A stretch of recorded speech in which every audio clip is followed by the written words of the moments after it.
on, Dirtbox Brothers? Hello. Well, I'm sorry, mate. It took me too long to get back to you. I got delayed, said Gandalf. So, I really enjoyed your last video. Welcome to the world of fingerstyle playing. It's a very exciting world to live in. As you can see, I'm set up with... I'm set up with the weight. I think this video should really be done in honour of Mr. Sackery himself, Mr. Dirty Box, who has been discharged from hospital today. So we're very happy that he's not dead. Very much so. Although, as we've been ribbing him while he's been in hospital, the value of these things would have gone sky high. But, you know, that's obviously a joke. So, yes, that's all really good news. I'm just going to respond to your video as of last time. I really enjoyed you waffling. It was great. So I'm going to waffle a little bit. First of all, yes, this is the toppy. This is the toppy. That's what I call bottomy. Brings me on to what tuning this guitar's in. So for any of the tech heads who are watching this who want to care, I'm running this guitar, which is coming through a single coil flat up here, which is stuck on, a bit like yours will, through the who makes this? Roland Street Cube EX, which is I've been gigging with all summer.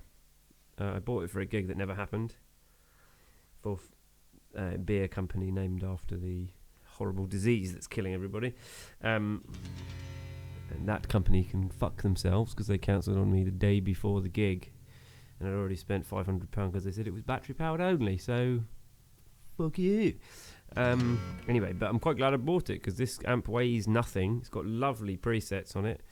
And works with all my guitars. And you can busk with it. And you can plug it into any PA as well. So I'm loving that. And we were talking about fingerstyle, so I'll just run it. It's going through a bit of effect. It's got a bit of delay. It's got a bit of reverb on it. It's got a bit of an onboard effect, which is just a modulation on here. So if we take all the effect off, this is the sound.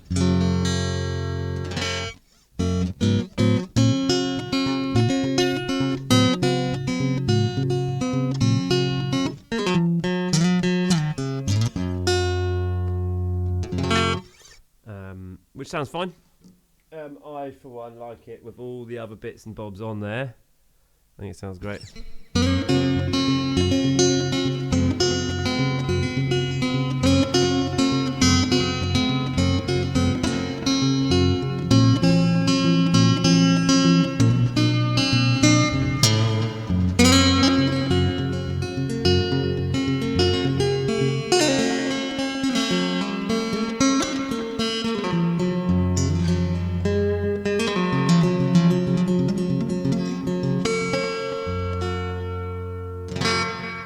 Might not be some people's taste, but I don't really have one tone that I use all the time, and I just like seeing what the guitar does in different tonal landscapes, as they say. So it's just nice to have it plugged in. In the last video I didn't really get it plugged in, so that was a bit disappointing. I keep looking down here because I've made some notes on your previous video, which I really enjoyed, and I just wanted to make sure that we're having a dialogue conversation. I'm glad your Maton came back in a way that you wanted it to come back. I recently had the Guild, which we'll talk about later, my Guild D55, and the National 14 fret National. Don't really know what the National's called, actually. I need to get my head around it. But I took them into Manson's in Exeter to have them set up and truss rod adjusted, frets cleaned and dressed, a couple of frets replaced actually, and really I took it in so that they could have a little look at one of the pickups. And I have basically a dying pickup, which is going to suck, but we'll talk about that in another video. I did think your Maton sounded a bit jangly. It can sound jangly due to new strings. It's something that they like to sound like. whatever. Something that they sound like when you get them on. But I mean, it'd be interesting to hear what it sounds like now that it's settled down a little bit more. Yeah, how is it after the strings wore in? That would be cool to know. And you were talking about your fingernails growing back, and you don't want your fingernails to be that long. Now I have. Let's have a look here if you can see these. My fingernails are inconsistent, but they're quite. It's particularly these two, but the third, I want the third one to be. Come on, you had it focused there, didn't you? Go on, my darling. Oh, whatever, you can see, but it's basically these two that are most important. I do have my thumb as well. Doing what I do in the daytime gardening makes it difficult to keep my nails consistent. So I do wear prosthetic nails if I've got a heavy gigging schedule. And that's just go to Boots, buy a set of bog standard nails, some nail glue and some nail scissors, and just stick them on before the gig. Cut them to shape. They look gross. You're not going to get any lady interactions or attention or anything, but they sound great. I do have a friend called Steve who goes into a manicurist who gets them done. I'd like to know more about that actually, but you can't beat, as far as I'm concerned, a good bit of nail for contact. Just so good. Love it.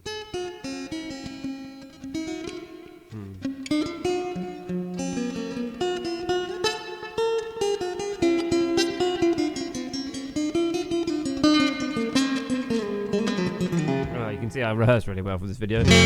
We'll do a little performance in a minute anyway. So the good thing about your actual fingernails is, funnily enough, they grow back harder and harder and harder, like horn. So my thumbnail, you cannot get it across in this video, is rock solid. It's very hard. It's like a big toenail, and that's just because of. And the one on this hand kind of is as well. Weirdly enough, maybe it kind of affects both your hands. My nails on my left hand are nowhere near as strong as they are on my right hand.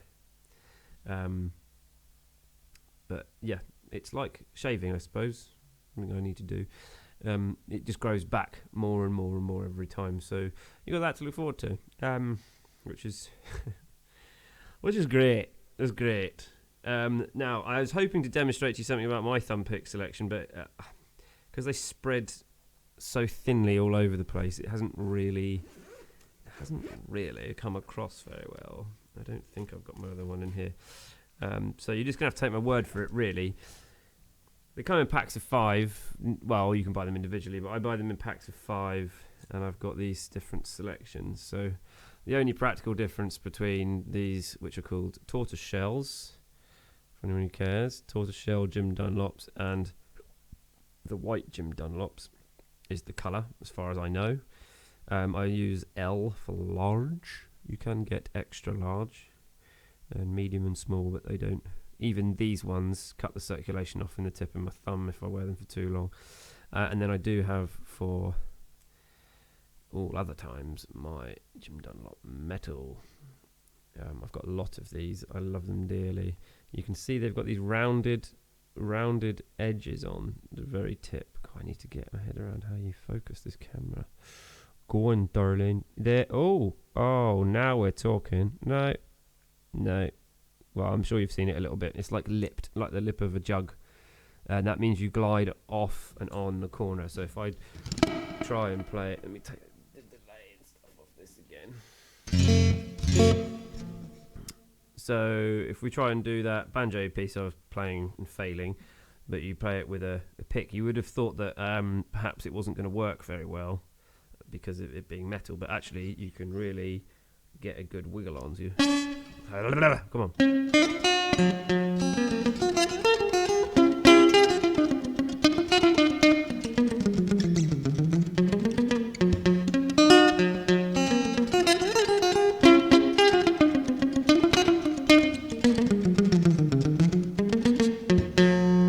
Which isn't perfect, but you get the idea. You can really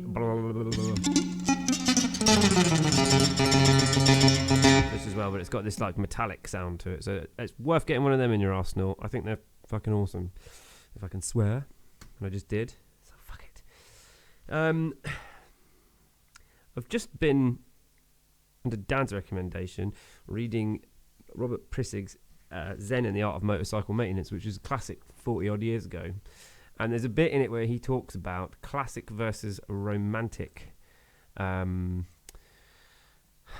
would you call it? Classic versus romantic understanding. And he's talking about it from the perspective of people who approach motorbikes.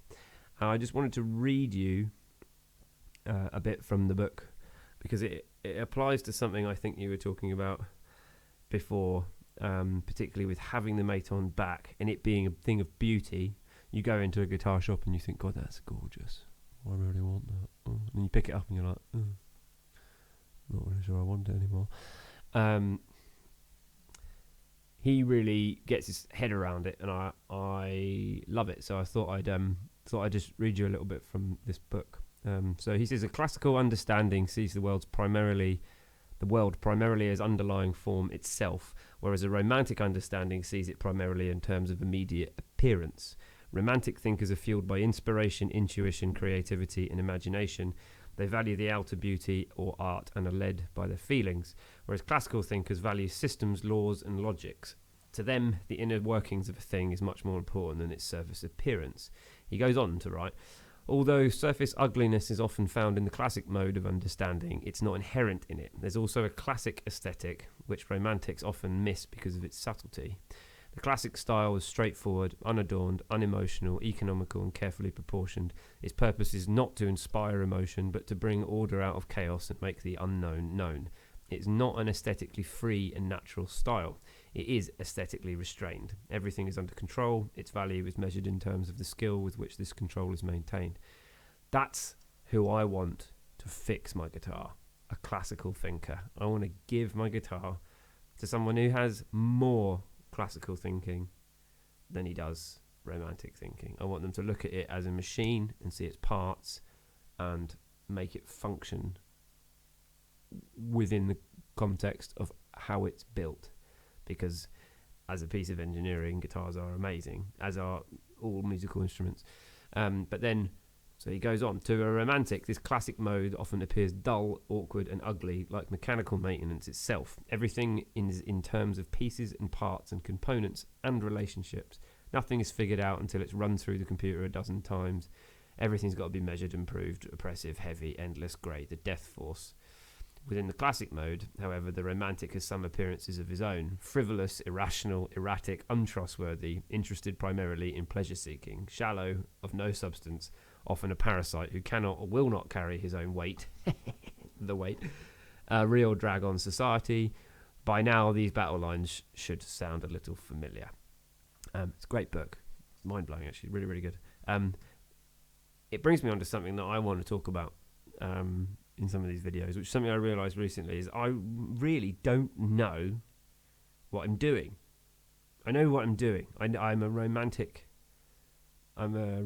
thinker when it comes to the guitar. If you give me a guitar, I'll get sound out of it. But one of the reasons I love these things so much is Jeff, whilst he makes guitars, is not a luthier, and he'll tell you that he's not a luthier. He's a romantic thinker with a classical brain. He can get these things together, but he's not so classical that he cares too much about bracing and all that type of stuff. He treads the line on either side.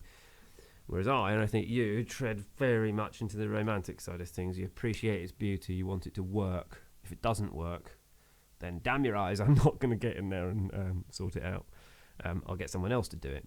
I'm looking forward now to training myself through my life to be able to do the classical stuff with as much of my kit as possible. Probably not the inner workings of mixers and computers and stuff like that, but really to be able to do my own fret dressing, to be able to do my own setups, to trust myself to do my own truss rod adjustment, which is something I don't trust myself to do. But I own a lot of tools. I like to think of myself as quite a practical person, but I haven't been a practical person, and I don't think you have either. As part of our upbringing, it was very much a schools-based thing. And also things like what's going on with amplifiers and what's going on with PA systems and cables and all that type of stuff. I want to force myself into the uncomfortable position of learning how the stuff works to become more classical rather than pure or romantic. But tread the line like the yin yang. Try and have one foot in either side equally, whereas at the moment I got 2 feet in one side. So anyway, this is 15 minutes so far, so I'll just play a little bit for you on here just to celebrate how beautiful this thing is. And yeah, I may even sing. I don't really know what I'm about to play, to be quite honest with you. Let's work it out. Oh, he's put an effect on his voice. Oh, come along now.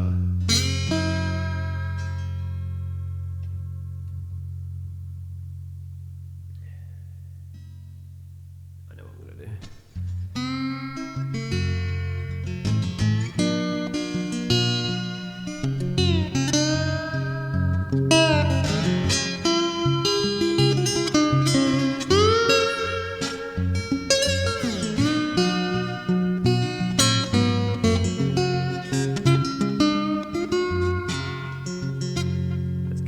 Let's get one of these thumb picks on. We're talking about finger picking. I'm doing this.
No stone at my head, no flowers at my tomb, no gold-plated sign in the marble-pillared room.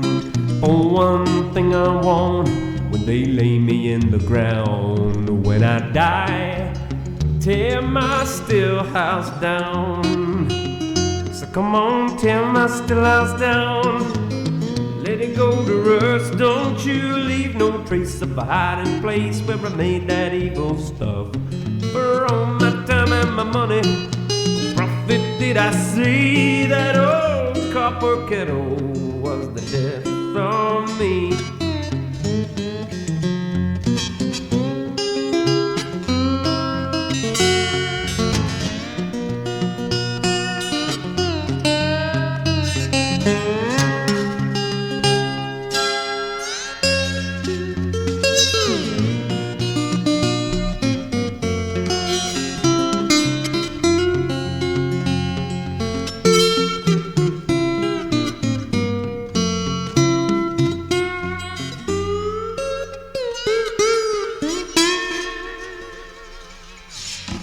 I guess it's into a bit of a slide. That wasn't very well rehearsed or anything like that, but I thought you were talking about learning fingerstyle. That's back in the room. That's a bit of dum diddy dum diddy dum diddy dum. 5 4 3 6 2 4 3. Well, that's the picking pattern of the strings.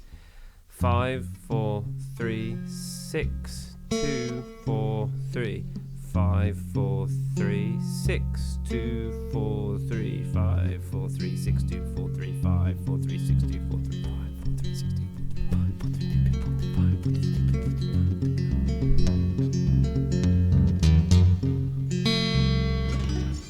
3 sometimes called Travis picking, sometimes called a clawhammer lick, and I'm playing an open G, probably open F actually. I don't know where this is because I play on my own. I don't really understand the whole concept of being in tune with one's other personage, because it's just one. It's just the one. Anyhow, that's my ramble to you. I'm a bit rusty because it's 2 weeks since the last one. But I hope that's given us some interesting things to talk about. Next time, I'd like to talk about baritones, because I'm going to get a baritone, and I'm thinking of a Guild baritone acoustic. But maybe have a little chat to me in response to this video about your baritone, about that beautiful 8-string. Get that thing strung right up and talk to us about it. And I'll be in my natural environment next week, maybe even using the GoPro again. This is my mobile rig. Sorry if the video's been a bit weird as well. I've been fucking around with some of the settings and I might have ruined it a little bit. But anyhow, you stay classy. Speak to you later. Bye.